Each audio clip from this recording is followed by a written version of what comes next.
तो जैसा कि आप देख पा रहे हैं एनसीईआरटी क्लास 10th और ये ट्रिग्नोमेट्री के हाइट एंड डिस्टेंस के जो है प्रश्नों का सिलसिला जारी है और ये चैप्टर जो है 9.1 का है।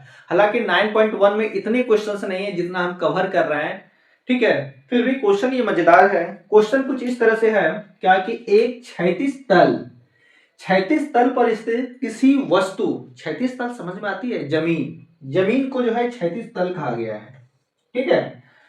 करा क्या कि क्षैतिज तल पर स्थित किसी वस्तु, मतलब यहाँ पे कोई वस्तु है, ये क्षैतिज तल है और यहाँ पर जो है कोई वस्तु है, मान लेते हैं क्षैतिज तल पे कोना पे एक वस्तु है। करा क्या कि वस्तु का एक वृक्ष के शीर्ष से, मतलब एक वृक्ष हो, हम बताए हैं कि वृक्ष हो, पेड़ हो, पहाड़ हो, नदी हो, झील हो, कोई भी आदमी हो, सब के सब कहाँ होंगे, तो जमीन पर ही होंगे। कुछ वृक्ष इस तरह से है, ठीक। अब कह रहा क्या कि वृक्ष के शीर्ष से अवनमन कोण 60 डिग्री है, मतलब इस वस्तु को जो है, इस वस्तु को यहां से देखा जा रहा है। आपको बताए हैं अवनमन कोण के बारे में, यहां से जब देखा जा रहा है यहाँ पे, तो यहां कितना बन रहा है अवनमन कोण 60 डिग्री। हम बताएं कि अवनमन कोण जब यहां से जो है इस वस्तु को जो है देख रहा है, यहां से देख रहा है, यहां से इस वस्तु को, तो वैसी स्थिति में अगर हम इसको मिला देते हैं, लीजिए ऐसे मिला दिए, अब देखिए यहाँ पे जो है एक कोण बन रहा है ना, अवनमन कोण है। तो ऐसी स्थिति में एक क्षैतिज रेखा खींचना होगा हमें, क्योंकि हम जानते हैं कि ये दृष्टि रेखा है और ये क्षैतिज रेखा है ना, ये दृष्टि रेखा और ये क्षैतिज रेखा, और इन्हीं दोनों के बीच जो है हमारा क्या होता है, एंगल बनता है। तो यहाँ पे एंगल बन रहा है कितना का, 60 डिग्री का। अब यहाँ 60 हो रहा है तो एकांतर से यहाँ भी 60 हो जाएगा, ठीक है। पहला लाइन यहाँ तक कंप्लीट है। कह रहा क्या कि क्षैतिज तल पर स्थित किसी वस्तु, मतलब क्षैतिज तल ये हुआ, इस पे एक वस्तु है। अब इस वस्तु को जो है एक पेड़ के शीर्ष से देखा जा रहा है, तभी तो अवनमन कोण बन रहा है। यहां से देखने के बाद जो है अवनमन कोण कितना बन रहा है, 60 डिग्री का। तो यहाँ भी 60 हो जाएगा, ठीक है। आगे बढ़ते हैं। कह रहा क्या कि 20 मीटर नीचे उतरने पर, मतलब वो आदमी जो है, वो बंदर जो है, या जो भी जीव जंतु इंसान है, करा यहां से जो है 20 मीटर वो नीचे उतर रहा है, मान लेते हैं यहाँ पे 20 मीटर वो नीचे आया। अब जब नीचे आके उसी वस्तु को देख रहा है, हमको नहीं, करा क्या कि जब यहां से 20 मीटर नीचे आया और फिर से जब इस वस्तु को देख रहा है, तो इस बार जो है अवनमन कोण कितना हो गया, 30 डिग्री। यहां से कितना हो गया, ये 30 डिग्री। तो फिर से तो वही हो गया कि ये दृष्टि रेखा है, तो इसके समांतर एक क्या करना होगा हमको, क्षैतिज रेखा खींचना होगा, इसके पैरेलल, है ना। तो यहां पे बनेगा कितना, 30, तभी नहीं यहां बनेगा 30, क्योंकि अवनमन कोण है, इसकी नजरों पे बनेगा यहाँ 30, तब जाके एकांतर के नियम से जो है यहाँ भी 30 हो जाएगा। अब देखिए क्या कहा कि वृक्ष के पाद से, पाद का मतलब जड़ है ना, यहां से वृक्ष के जड़ से, पाद से उस वस्तु की जो है दूरी निकालना है, ये वाला निकालना है दूरी। और दूसरा पूछा गया क्या कि वस्तु और पेड़ की ऊंचाई भी बताइए, पेड़ की ऊंचाई बताइए। अब पेड़ की ऊंचाई में ये तो दे ही रखा है 20 मीटर, हमको निकालना है ये वाला, बस कहानी खत्म है। तो चलिए पहले जो एक फिगर अच्छा से क्रिएट कर लेते हैं, तब उसके बाद जो आग लगाते हैं। तो यहाँ पे जो है एक अच्छा खासा फिगर बन के तैयार है, जो चीजें प्रश्न में दे रखा है वो सभी चीजों को यहाँ जो है मेंशन कर दिए हैं। इस फिगर में कौन क्या है, इसको और मतलब अच्छा बनाने के लिए, सुविधाजनक बनाने के लिए यहाँ पे जो है लिख दिए हैं। ये बताएं कि आपको हर क्वेश्चन में जो है लिखना है फिगर के अकॉर्डिंग। मान लिया क्या कि AB जो है एक AB जो है एक पेड़ है और BC क्षैतिज तल पर C कोई वस्तु है, ठीक है। AD बराबर हो गया हमारा 20 मीटर। अब चलते हैं कहाँ, बारी बारी से। यहाँ पे दो त्रिभुज बन रहा है, एक ये नहीं लेना है, कई सारे बच्चे मतलब कंफ्यूज हो जाते हैं कि ACD ये वाला कोई त्रिभुज नहीं हुआ। आपको हमेशा जो है क्षैतिज तल से जो है कंपैरिजन करना है, यहां से।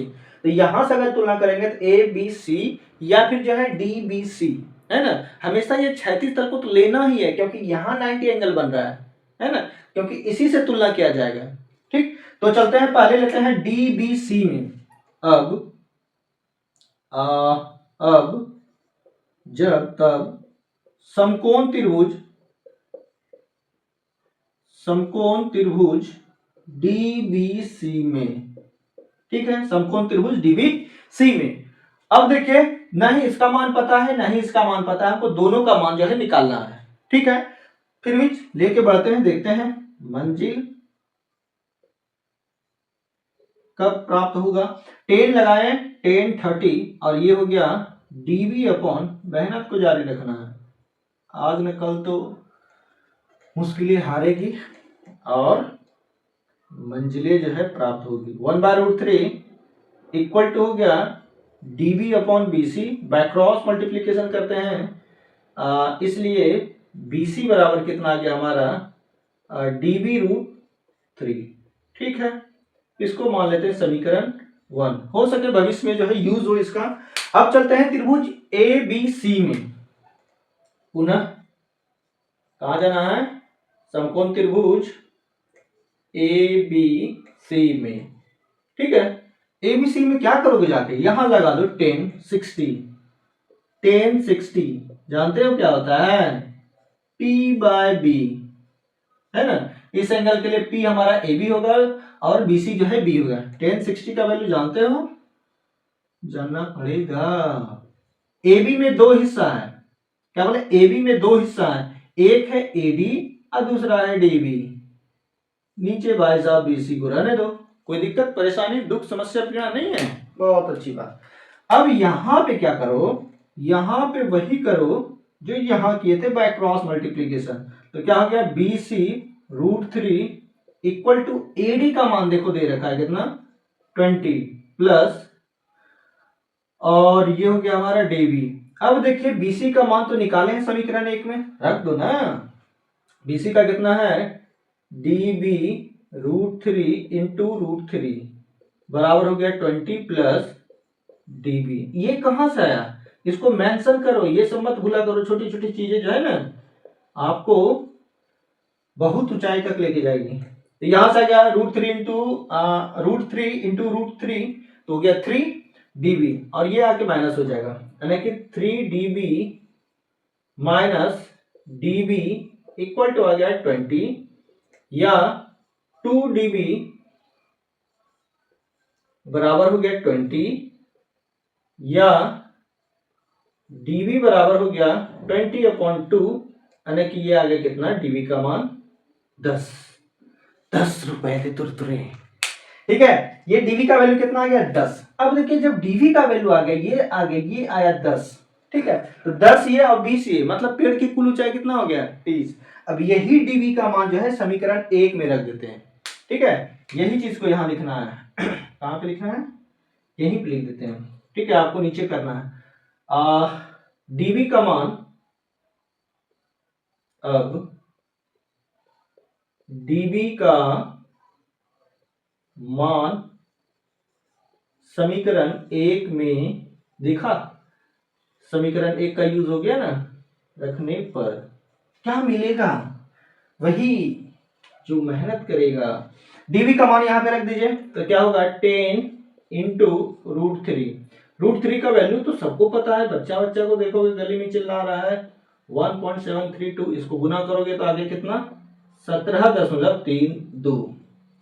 ठीक है, 17.32। अब देखिए ये dV क्या है, ये किसका मान आया, dV का मान जैसे ही समीकरण 1 में रखें तो ये निकला BC का वैल्यू है ना, यहां पे आएगा BC बराबर है ना, ये आ गया BC, ये BC का मान, मतलब उस वस्तु की दूरी निकल गया पेड़ से और साथ ही साथ जो है पेड़ की ऊंचाई। तो इसको फाइनल जो है लाइन आपको लिखना है, हम जगह थोड़ा सा बना लेते हैं, है पेड़ की कुल ऊंचाई, अतः पेड़ की कुल ऊंचाई, पेड़ की कुल ऊंचाई कितना है, तो 20 मीटर पहले वाला और 10 मीटर बाद वाला, टोटल आ गया हमारा 30 मीटर, 30 मीटर ऊंचा है। ठीक है, पेड़ से वस्तु की दूरी ये कितना है, तभी तो निकाले 17.32 मीटर, और ये दोनों मिला के जो है हमें पूरा नंबर मिल जाएगा। ठीक है, तो चलिए मिलते हैं नेक्स्ट पार्ट में, तब तक के लिए